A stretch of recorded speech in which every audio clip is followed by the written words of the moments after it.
లేడుగా నాలుగు గోడల్లో నలుగుతున్న మగువలు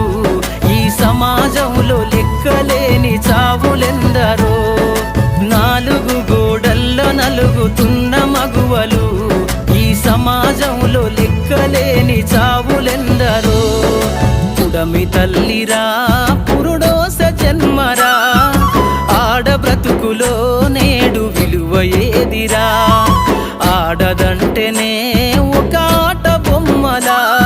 మృగాల వేటలోన నేడు నలిగిపోయేరా